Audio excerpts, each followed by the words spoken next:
প্রদর্শনী, চারিদিকে নামিদামি আর্টিস্টদের ভিড়। আর এই ভিড়ের মধ্যেই সাদা শার্ট আর কালো ট্রাউজারে একজন মানুষ সবার নজর কেড়ে নিচ্ছে। সে আর কেউ নয়, জিওন জংকুক। 28 বছর বয়সে সে শুধু একজন সফল প্রফেসরই নয়, বরং তার পারফেক্ট জিম করা বডি, 6 ফুট উচ্চতা আর সেই চিরচেনা চকলেট বয় লুকের জন্য সে কলেজের সব মেয়েদের ক্রাশ। কিন্তু জংকুক যেন এক হিমশীতল পাথর, গম্ভীর, জেদি এবং মেয়েদের থেকে সবসময় 10 হাত দূরে থাকা একজন মানুষ। তার বাবা নামজুন আর মা জিন কতবার বিয়ের কথা তুলেছেন, কিন্তু জংকুকের এক কথা, বিয়ে আমার জন্য নয়। তার ধ্যান জ্ঞান শুধু তার প্রফেশন আর অবসরে ক্যানভাসে রঙের খেলা। তার প্রিয় বন্ধু মিনইয়ঙ্গি সুগা, যে পেশায় একজন ডাক্তার, জংকুকের পাশে দাঁড়িয়ে কফি খাচ্ছিল। সুগা হেসে বলল, কি রে জংকুক, আজ তোর আর্টগুলো তো বেশ দামি সেল হচ্ছে, তাই এই গম্ভীর মুখটা একটু নরম হবে না, নাকি সারা জীবন ওই সিঙ্গেল ট্যাগ নিয়েই ঘুরে বেড়াবি? জংকুক শান্ত গলায় উত্তর দিল, বাজে কথা রাখ Suga, I am happy with my life. ঠিক সেই মুহূর্তে গ্যালারির পিছনের দরজা দিয়ে চোরের মতো চুপি চুপি ঢুকলো দুইজন মেয়ে, একজন কিম তেয়ং আর অন্যজন তার বেস্ট ফ্রেন্ড জিমিন। তাই পরনে একটা হালকা নীল রঙের কামিজ, চুলগুলো খোলা আর চোখে মুখে এক অদ্ভুত চঞ্চলতা। 18 বছর বয়সে এই মেয়েটা যেমন সুন্দরী তেমনই জেদি।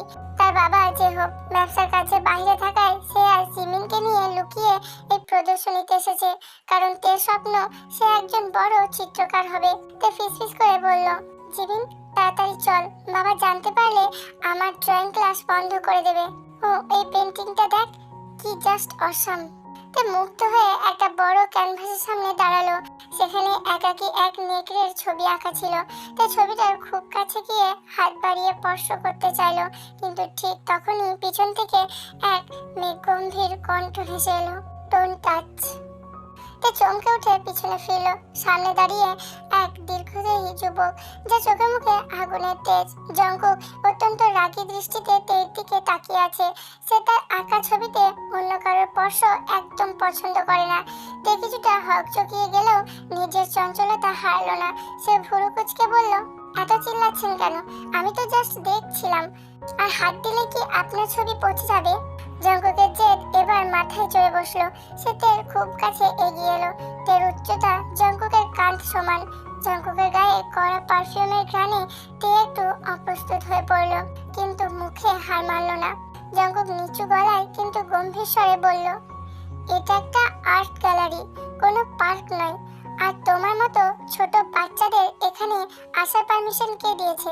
বিশেষ করে যখন তোমরা লুকিয়ে আসো। তে রেগে মেগে লাল হয়ে গেল। কি আমি ছোট বাচ্চা? এক্সকিউজ মি, আমি ফার্স্ট ইয়ারের স্টুডেন্ট, আর আমি আপনার মতো অসভ্য মানুষদের সাথে কথা বলতে চাই না। জিমিন চল এখান থেকে। জংকুক তার হাতটা চেপে ধরলো। তার জিম করা শক্ত হাতের চাপে তে একটু ব্যথা পেল।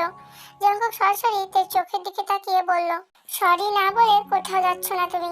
তে এক ঝটকায় হাত সরিয়ে নিয়ে বলল, সরি? আমার ডিকশনারিতে এই শব্দটাই নেই। আপনি বরং নিজের ইগো সামলান। দেখতে তো ভালোই, কিন্তু ব্যবহার একদম বস্তির মতো। এই কথা বলে তে গটগট করে সেখান থেকে বেরিয়ে গেল। জংকুক স্তব্ধ হয়ে দাঁড়িয়ে রইল। আজ পর্যন্ত কোনো মেয়ে তার মুখের উপর এভাবে কথা বলার সাহস পায়নি। সুগা পাশ থেকে হো হো করে হেসে উঠল। কিরে জংকুক, হার্ট থ্রব প্রফেসর মুখে ছাই দিয়ে চলে গেল বাচ্চা মেয়েটা। মানতেই হবে মেয়েটার সাহস আছে। জংকুকের ছোঁয়া শক্ত হয়ে এলো। সে মনে মনে বলল, এত বড় স্পর্ধা, এই মেয়েকে আমি দেখে নেব। বাসায় ফেরার পর তের মনটা খুব খারাপ। সে তার পড়ার টেবিলে বসে এক মনে একটা লাভ স্টোরি বই পড়ার চেষ্টা করছিল, কিন্তু তার মাথায় বারবার ওই কালো শার্ট পরা গম্ভীর লোকটার মুখটাই ভেসে আসছিল। এত ভাব কিসের লোকটার? রোমান্টিক হয়তো দূরের কথা, যেন আস্ত একটা রাক্ষস। আমার গল্পের হিরোরা তো কত কেয়ারিং হয়, আর এই লোকটা? তে গজগজ করতে করতে ঘুমিয়ে পড়লো। পরের দিন সকালে তে কলেজে যাওয়ার সময় তে জানতো না যে তার জন্য একটা বড় সারপ্রাইজ অপেক্ষা করছে। কলেজে ঢোকার পর জিমিন দৌড়ে এলো। তে শুনেছিস, আমাদের আর্ট ডিপার্টমেন্টে নতুন একজন গেস্ট প্রফেসর জয়েন করছেন। উনি নাকি খুব স্ট্রিক্ট, কিন্তু দেখতে একদম হিরো। তে হাই তুলে বলল, আমার বয়ে গেছে, চল ক্লাসে যাই। ক্লাসরুমে সবাই হইচই করছিল। হঠাৎ পুরো রুম নিঃশব্দ হয়ে গেল। বুটের আওয়াজ শোনা যাচ্ছে। করিডোর দিয়ে কেউ একজন হেঁটে আসছে। ক্লাসে ঢুকলো সেই চেনা দীর্ঘদেহী মানুষটা, হাতে একগুচ্ছ ফাইল। তার চোখ ছানা বড় হয়ে গেল। এ তো সেই গ্যালারির লোকটা। জঙ্কুক ডেস্কে ফাইলটা রেখে চশমাটা ঠিক করলো। তার তীক্ষ্ণ দৃষ্টি সারা ক্লাসে ঘুরে শেষে তের উপর গিয়ে থামলো। তার চোখে মুখে তখন আতঙ্ক আর বিস্ময়। জঙ্কুকের ঠোঁটের কোণে এক চিলতে বাঁকা হাসি ফুটে উঠল, যেটা মোটেও বন্ধুত্বপূর্ণ ছিল না। গুড মর্নিং স্টুডেন্ট, আমি জিয়ন জঙ্কুক, তোমাদের নতুন প্রফেসর। আমি শৃঙ্খলায় বিশ্বাস করি, আর আমার ক্লাসে যারা অভদ্র তাদের আমি ঠিক করতে খুব ভালো জানি। জঙ্কুক সরাসরি তের দিকে তাকিয়ে কথাগুলো বলল। তের মনে হলো আজ তার কপালে দুঃখ আছে। পুরো ক্লাসের মেয়েরা যখন জঙ্কুকের সৌন্দর্যে ফিদা, তখন তে মনে মনে দোয়া করছিল, হায় আল্লাহ, এই আজাইরাকে আমার প্রফেসর হিসেবে কেন পাঠালে। জঙ্কুক তের টেবিলের সামনে এসে দাঁড়ালো, ঝুঁকে পড়ে নিচু স্বরে বলল, সো মিস, টমিজ কি আজ সাথে এনেছো নাকি গ্যালারিতেই ফেলে এসেছো?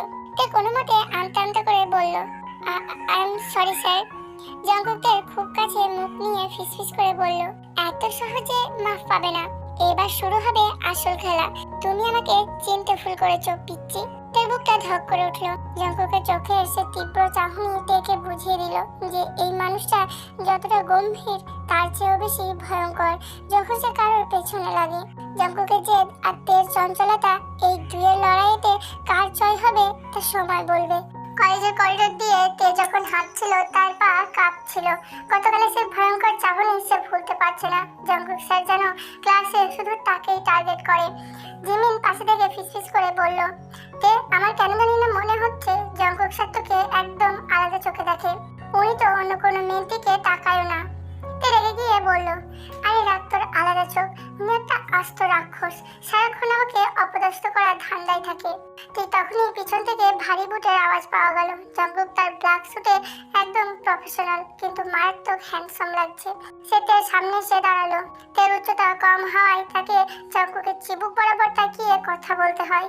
জঙ্কুক গভীর গলায় বলল, মিস্তে, আমার কেবিন পরিষ্কার করার দায়িত্ব আজ তোমার। যেহেতু তুমি কালকের অ্যাসাইনমেন্ট জমা দাওনি, এটা তোমার পানিশমেন্ট। তে অবাক হয়ে বলল, কিন্তু স্যার আমি তো অ্যাসাইনমেন্ট এনেছি, এই যে। জঙ্কুকের হাত থেকে খাতাটা এক ঝটকায় নিয়ে নিল এবং কোনো কিছু না দেখে সেটা ডাস্টবিনে ফেলে দিল। তার চোখ পানিতে ভরে উঠল। জঙ্কুক তার খুব কাছে ঝুঁকে সে ফিসফিস করে বলল, আমি বলেছি তুমি জমা দাওনি, তার মানে তুমি দাওনি। এখন আমার কেবিনে আসো, রাইট নাও। জঙ্কুকের কেবিনে যাওয়ার পর তে দেখলো জঙ্কুক আরাম করে চেয়ারে বসে কফি খাচ্ছে। সে তের দিকে তাকিয়ে একটা ফাইল এগিয়ে দিল। এখানে আমার কিছু পার্সোনাল স্কেচ আছে, এগুলোকে ক্যাটাগরি ওয়াইজ সাজাও। আর শোনো, এক ফোঁটাও পানি বা দাগ যেন না লাগে, লাগলে তোমার কপালে দুঃখ আছে। তে মুখ ফুলিয়ে কাজ শুরু করলো। কাজ করতে করতে এসে জঙ্কুকের আঁকা ছবিগুলোর দিকে তাকিয়ে অবাক হয়ে গেল। প্রতিটি ছবি যেন কথা বলছে, বিশেষ করে একটা মেয়ের অস্পষ্ট অব্যয় যে জঙ্কুক বারবার এঁকেছে। তে আনমনেই বলে ফেললো, ওয়াও, আপনি এত সুন্দর ছবি আঁকেন। জঙ্কুক কফি কাপে চুমুক দিয়ে তের দিকে তাকালো। তের চঞ্চল চোখগুলো যখন প্রশংসায় চকচক করছিল, জঙ্কুকের পাথরের মতো মনটা এক মুহূর্তের জন্য কম্পন হলো। সে নিজেকে সামনে নিয়ে কর্কশ গলায় বলল, কাজে মন দাও, প্রশংসা করতে হবে না। তে মনে মনে বলল, আস্তে একটা কাঠখোট্টা, একটু রোমান্টিকতাও নেই এর মধ্যে। হঠাৎ তের ফোন বেজে উঠলো। তার বাবা জেহব ফোন করেছে। তে খুশিতে ফোনটা রিসিভ করলো। হ্যালো বাবা, তুমি কবে আসবে? খুব মিস করছি তোমাকে। ফোনের ওপাশ থেকে জেহব বলল, মা আমি পরশু আসছি। আর শোন, ও দেশে আমার এক খুব কাছের বন্ধু নামজুন আর তার স্ত্রী জিন, তাদের বাসায় আমাদের দাওয়াত আছে। তাদের ছেলের সাথে তোর পরিচয় করিয়ে দেবো। ছেলেটা খুব ভালো, প্রফেসর। তের বুকটা ধক করে উঠলো। প্রফেসর? সে জঙ্কুকের দিকে তাকালো। জঙ্কুক তখন তার ল্যাপটপে কাজ করছিল। সে ভাবলো, না না, এত বড় কোইন্সিডেন্ট হতেই পারে না। এই হিটলার নিশ্চয়ই সেই ছেলে নয়। সেদিন বিকালে জঙ্কুক বাসায় ফিরলে তার মা জিন তাকে বলল, জঙ্কুক, পরশু কিন্তু একদম ফাঁকি দিবি না। আমার প্রিয় বন্ধু জেহপের মেয়ে আসছে। মেয়েটা নাকি পরীর মতো সুন্দরী, তুই একবার দেখলে আর ফেরাতে পারবি না। জঙ্কুক বিরক্ত হয়ে বলল, মা তোমাদের এই ড্রামাটা বন্ধ করো। আমি কোনো মেয়েকেই দেখতে চাই না। মেয়েদের আমি সহ্য করতে পারি না। পাশে থেকে নামজুন বলল, বাবার কথা শোনো জঙ্কুক, অন্তত সৌজন্যের খাতিরে দেখা করিস। জঙ্কুক রুমে গিয়ে তার বেস্ট ফ্রেন্ড সুগাকে ফোন করলো। সুগা সব শুনে হেসে খুন। কি রে জঙ্কুক, শেষমেশ তুই তের প্রেমে পড়বি নাকি? ওই মেয়েটা তো তোকে বেশ ভালোই টক্কর দিচ্ছে। জঙ্কুক দাঁত কিরমির করে বলল, প্রেম? আমি ওকে ঘৃণা করি সুগা। ও বড্ড বেশি চঞ্চল আর জেদি। আমি ওকে ভাঙবো, তারপর শান্ত হব। পরের দিন কলেজে জঙ্কুক তের উপর আরো বেশি কঠোর হলো। তে যখন লাইব্রেরিতে বসে বই পড়ছিল, জঙ্কুক সেখানে গিয়ে তার সামনে বসলো। লাইব্রেরি একদম ফাঁকা। জঙ্কুক তের চোখের উপর থেকে চশমাটা সরিয়ে নিয়ে বলল, আমাকে ইগনোর করার চেষ্টা করছো? ক্লাসে কেন আমার দিকে তাকাও না? তে ঘাবড়ে গিয়ে বলল, স্যার এটা লাইব্রেরি, প্লিজ সরে যান। জঙ্কুক তের চেয়ারের দুই পাশে হাত রেখে তাকে লক করে ফেললো। তের হার্টবিট তখন ট্রেনের মতো দৌড়াচ্ছে। জঙ্কুকের নিঃশ্বাস তের গলায় লাগছে। জঙ্কুক নিচু স্বরে বলল, তুমি যতই আমাকে ইগনোর করো তে, তুমি আমার হাত থেকে বাঁচতে পারবে না। আমি যা চাই তা আমি আদায় করেই ছাড়ি। আর এখন আমি চাইছি তুমি আমার দিকে তাকাও। তে জঙ্কুককে ধাক্কা দিয়ে সরিয়ে দেওয়ার চেষ্টা করলো, কিন্তু জঙ্কুকের জিম করা শরীর এক চুলও নড়ল না। তের আগে আর অভিমানে কান্না করে ফেললো, আপনি কেন আমার পেছনে পড়ে আছেন? আমি আপনার কি ক্ষতি করেছি? তের চোখে পানি দেখে জঙ্কুকের বুকের ভেতরটা কেমন জানি চিনচিন করে উঠলো। সে তের চোখের এক ফোঁটা পানি আঙুল দিয়ে মুছে দিল। তারপর সে তে শিউরে উঠলো। জঙ্কুক শান্ত গলায় বলল, ক্ষতি করনি, কিন্তু আমার শান্ত জীবনটাকে ওলট পালট করে দিয়েছো এই আর্ট গ্যালারিতে। নাও গেট রেডি, কাল রাতে আমাদের বাসায় তোমাদের দাওয়াত। তে স্তব্ধ হয়ে গেল। তার মানে তার আশঙ্কাই ঠিক ছিল, এই ভয়ঙ্কর প্রফেসরই সেই ছেলে। জঙ্কুক যাওয়ার সময় বাঁকা হেসে গেল, কাল রাতে দেখা হবে পিচ্চি। আর হ্যাঁ, শাড়ি পরে এসো, দেখতে চাই তোমাকে শাড়িতে কেমন লাগে। তে রাগে পা ঠুকলো। সে মনে মনে ঠিক করলো সে কাল যাবে ঠিকই, কিন্তু জঙ্কুককে এমন ভাবে ইগনোর করবে যে জঙ্কুক পাগল হয়ে যাবে। কিন্তু সে কি জানতো, জঙ্কুকের ভালোবাসাটা যতটা গভীর তার চেয়েও বেশি জেদি। দাওয়াতের রাত, আকাশ আজ একটু মেঘলা, ঠিক যেমনটা তের মনের অবস্থা। আয়নার সামনে দাঁড়িয়ে তে নিজেকে দেখছে। জঙ্কুকের কথা মতো সে আর নীল রঙের একটা জামদানি শাড়ি পরেছে। হালকা সাজ, চোখে সামান্য কাজল, আর ঠোঁটে হালকা লিপস্টিক। শাড়িতে তাকে দেখাচ্ছে এক সুন্দরী পরীর মতো। কিন্তু তার মনে একটাই চিন্তা, আজ এই হিটলারের বাসায় আমাকে যেতেই হবে। উফ, বাবা কেন যে এই দাওয়াতটা কবুল করলো? তের বাবা যে হোক নিচে থেকে ডাক দিল, মা তে, জলদি আয়, নামচুন আর জিন আমাদের জন্য অপেক্ষা করছে। তের সাথে তার বেস্ট ফ্রেন্ড জিমিনও এসেছে। জিমিন তেকে দেখে চোখ কপালে তুলল। তে, তুই তো আজ জাস্ট ফাটিয়ে দিচ্ছিস। জঙ্কুক স্যার তো তোকে দেখে হার্ট অ্যাটাক করবে। তে রেগে গিয়ে বলল, চুপ কর তো জিমিন, আমি চাই না উনি আমাকে দেখুক। নামজুনের বাড়িতে পৌঁছাতেই জিন তেকে জড়িয়ে ধরলেন। তুমি তো ছবির মতো সুন্দর মা, যে হোক তোমার মেয়ে তো একদম পরীর মতো হয়েছে। সবাই ড্রয়িং রুমে বসে গল্প করছে, কিন্তু তের চোখ খুঁজছে সেই রাক্ষসটাকে। হঠাৎ সিঁড়ি দিয়ে নামার শব্দ শোনা গেল। তে মাথা নিচু করেই রইল। জঙ্কুক নামছে, পরনে কালো পাঞ্জাবি, হাতগুলো কোণায় পর্যন্ত গোটানো। তার সুঠাম দেহ আর চওড়া কাঁধ পাঞ্জাবিতে আরো বেশি আকর্ষণীয় লাগছে। সে ড্রয়িং রুমে এসেই থমকে গেল। তের নীল শাড়ি পরার রূপকে দেখে জঙ্কুকের হৃদস্পন্দন এক সেকেন্ডের জন্য থেমে গেল। সে ভাবতেও পারেনি এই চঞ্চল মেয়েটাকে শাড়িতে এত শান্ত আর স্নিগ্ধ লাগতে পারে। সুগা পাশে দাঁড়িয়ে ফিসফিস করে বলল, কি রে জঙ্কুক, মুখটা বন্ধ কর, মাছি ঢুকবে। তোর পিচ্চি তো আজ আগুন লাগিয়ে দিচ্ছে। জঙ্কুক নিজেকে সামনে নিয়ে গম্ভীর গলায় সবার সাথে সালাম বিনিময় করলো। জেহব জঙ্কুককে দেখে খুব খুশি হলেন।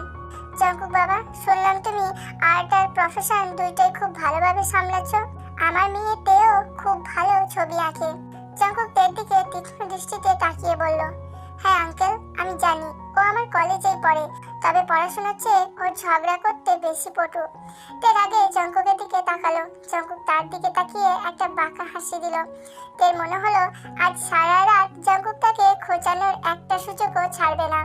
ডিনার টেবিলে সবাই যখন ব্যস্ত, জঙ্কুক কৌশলে তের পাশের চেয়ারে গিয়ে বসলো। তে তাকে পুরোপুরি ইগনোর করে জিমিনের সাথে কথা বলছিল। জঙ্কুক তের কানের কাছে মুখ নিয়ে ফিসফিস করে বলল, শাড়িতে তোমাকে বেশ ভালোই লাগছে পিচ্চি। দিচ্ছি, তবে রাখলে তোমাকে আরো বেশি সুন্দর লাগে। তে কোনো কথা উত্তর দিল না, সে জাস্ট প্লেটের দিকে তাকিয়ে রইল। জাঙ্কুক টেবিলের নিচে তের হাতটা হঠাৎ করে চেপে ধরলো। তে চমকে উঠলো। সে হাত ছাড়ানোর চেষ্টা করলো, কিন্তু জাঙ্কুকের শক্ত হাতের মুঠোয় সে বন্দি। তে নিচু স্বরে কিন্তু রেগে গিয়ে বলল, স্যার ছাড়ুন, সবাই দেখছে। জাঙ্কুক শান্ত গলায় বলল, কেউ দেখছে না, আর দেখলেই বাকি, তুমি আমার ছাত্রী, আমি তোমাকে শাসন করতেই পারি, কিন্তু এখন আমি যা করছি সেটা শাসন নয়, সেটা অধিকার। তে অবাক হয়ে তার দিকে তাকালো। জাঙ্কুকের চোখে আজ রাগ নেই, বরং এক অদ্ভুত তৃষ্ণা আর জেদ। তে নিজেকে সামনে নিয়ে বলল, আপনার কোনো অধিকার নেই আমার উপর, আমি আপনাকে ঘৃণা করি। জাঙ্কুকের চোয়াল শক্ত হয়ে গেল। সে হাতটা আরো জোরে চেপে ধরলো। ঘৃণা, এই ঘৃণাটাই আমি ভালোবাসায় বদলে দেবো। তে তুমি যতই আমাকে ইগনোর করো, দিনের শেষে তোমাকে আমার কাছেই আসতে হবে। খাওয়া দাওয়া শেষ করে সবাই যখন ছাদে আড্ডা দিতে গেল, জাঙ্কুক থেকে ইশারায় বাগানের দিকে আসতে বলল। তে প্রথমে যেতে না চাইলেও জাঙ্কুকের কড়া চাহনি দেখে ভয়ে ভয়ে গেল। বাগানের এক কোণে অন্ধকার ছায়ায় জাঙ্কুক দাঁড়িয়েছিল। তে কাছে যেতেই জাঙ্কুক তাকে দেওয়ালের সাথে চেপে ধরলো। তে ঘাবড়ে গিয়ে বলল, কি করছেন আপনি? বাবা দেখলে সমস্যা হবে। জাঙ্কুক তার দু হাত তার মাথার উপর লক করে ধরলো। তোমার বাবা আর আমার বাবা এখন আমাদের বিয়ের কথা নিয়েই আলোচনা করছে। তে তুমি কি জানো না সেটা? তার পৃথিবীটা যেন দুলে উঠলো। বিয়ে? অসম্ভব, আমি আপনাকে বিয়ে করব না। আপনি খুব খারাপ, আপনি আমাকে কষ্ট দেন। জাঙ্কুক তার খুব কাছে এগিয়ে এলো। তাদের নিঃশ্বাস একে অপরের সাথে মিশে যাচ্ছে। জাঙ্কুক তার ঠোঁটে খুব কাছে গিয়ে থামলো। আমি খারাপ কারণ তুমি আমাকে ভালো হতে দাও না। কেন আমাকে ইগনোর করো? তে কেন অন্য ছেলেদের সাথে হাসাহাসি করো ক্লাসে? আমার সহ্য হয় না সেটা। তে কান্না ভেজা গলায় বলল, কারণ আমি আপনাকে ভয় পাই। জাঙ্কুক তার কপালে আলতো করে চুমু খেলো। তারপর সে তার পুরো শরীর বিদ্যুৎ তরঙ্গের মতো কেঁপে উঠলো। জাঙ্কুক ফিসফিস করে বলল, ভয় পেও না তে, আমি তোমাকে আঁকলে রাখবো, পুরো দুনিয়ার সাথে লড়বো তোমার জন্য, কিন্তু তুমি শুধু আমারই থাকবে। অন্য কারোর দিকে তাকালে আমি নিজেকে সামলাতে পারবো না। তে জাঙ্কুকের বুকে মাথা রেখে দুপুরে কান্না করে উঠলো। এই প্রথম সে জাঙ্কুকের ভিতরে এক অন্য মানুষকে দেখলো, যে মানুষটা জেদি ঠিকই, কিন্তু তের জন্য পাগল। হঠাৎ দূর থেকে জিমিনের গলার আওয়াজ শোনা গেল, জাঙ্কুক, তে, তোমরা কোথায়? জাঙ্কুক তের চোখের পানি মুছিয়ে দিয়ে বলল, যাও এখন, কিন্তু মনে রেখো তে, তুমি কিম তাইয়াং থেকে খুব শীঘ্রই জিয়ন তাইয়াং হতে যাচ্ছ। তে দ্রুত পায়ে সেখান থেকে পালিয়ে গেল।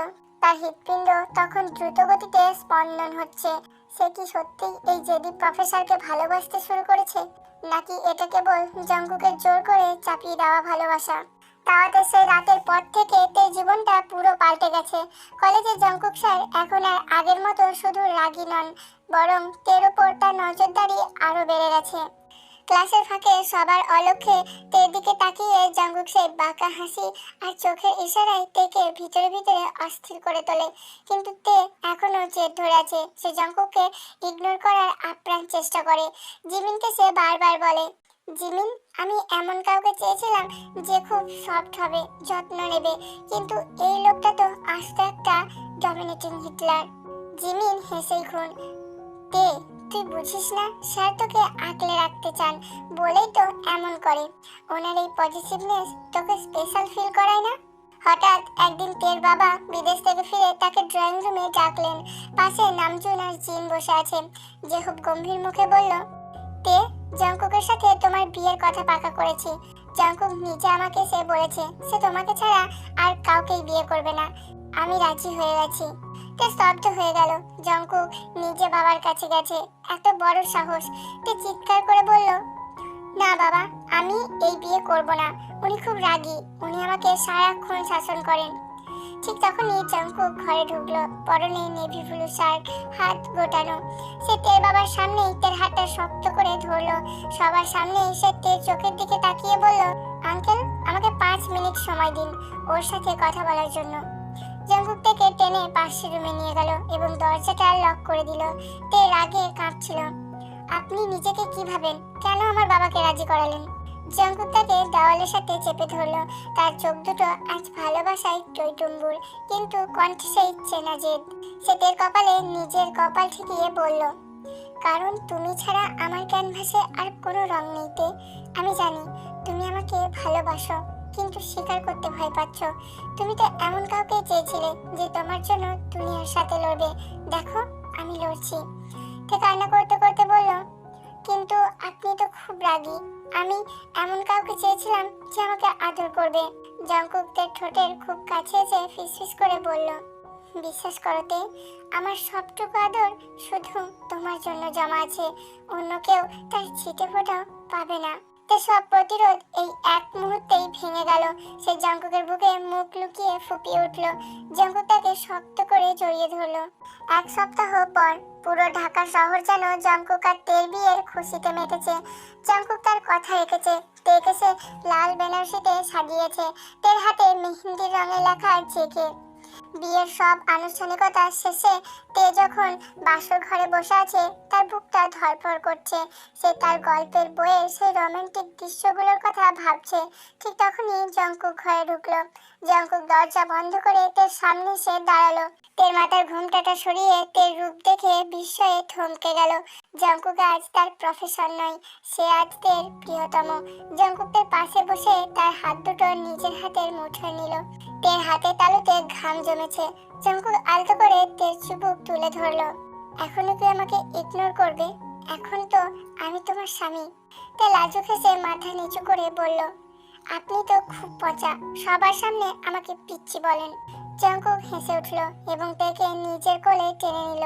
সে তের কানের কাছে বলল, তুমি সারা জীবন আমার কাছে পিচ্চি থাকবে তে, কিন্তু আমার এই জেদি মনে শুধু তোমার রাজত্ব চলবে। আজকের পর থেকে তোমার সব স্বপ্ন আমার, তোমার সব চোখের জল আমার। জঙ্কুক পকেট থেকে একটা ছোট্ট গিফট বের করলো, একটা সোনার চেন, যাতে একটা ছোট্ট ক্যানভাস আর ব্রাশ ঝুলছে। তুমি চিত্রকার হতে চেয়েছিলে না? কাল থেকে আমাদের বাড়ির একটা ঘর হবে তোমার স্টুডিও। আমরা একসাথে ছবি আঁকবো। তে জঙ্কুকের গলার কাছে মুখ ঘষে বলল, আমি আপনাকে অনেক ভালোবাসি জঙ্কুক। জঙ্কুক তের কপালে দীর্ঘ এক চুমু খেলো। তের ছোঁয়ায় তের ভয় সবটুকু কর্পূরের মতো উড়ে গেল। বাসর ঘরে মোমবাতির আলোয় জঙ্কুক আর তের ছায়া যেন এক হয়ে মিশে গেল। She'd kick you out if she ever knew about all the you tell me that you do. Dirty, dirty boy. You know everyone is talking on the scene. I hear them whispering about the places that you've been and how you don't know how to keep your business clean.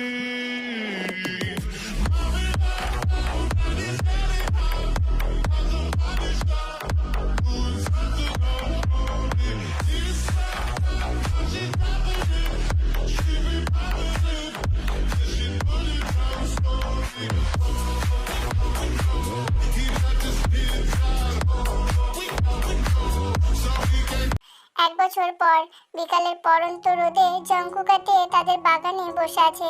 Jungkook ক্যানভাসে তের ছবি আঁকছে আর তে জঙ্কুকের কাঁধে মাথা রেখে একটা romantic গল্পের বই পড়ছে। জঙ্কুক হঠাৎ তুলি থামিয়ে তের দিকে তাকালো। তের কোল জুড়ে তখন তাদের ছোট্ট এক টুকরো ভালোবাসা, তাদের ছেলে, যে দেখতে একদম জঙ্কুকের মতো। জঙ্কুক মুচকি হেসে বলল, দেখেছো তে, আমার জেদটা কিন্তু বৃথা যায়নি। তে জঙ্কুকের হাতটা শক্ত করে চেপে ধরলো। আপনার জেদি তো আমার জীবনের সবচেয়ে সুন্দর পাওয়া। গম্ভীর প্রফেসর আর চঞ্চল তের এই অসমাপ্ত গল্পের আজ এক সার্থক সমাপ্তি হলো। তাদের ভালোবাসা এখনো শুধু জেদ নয়, বরং এক চিরস্থায়ী প্রশান্তি।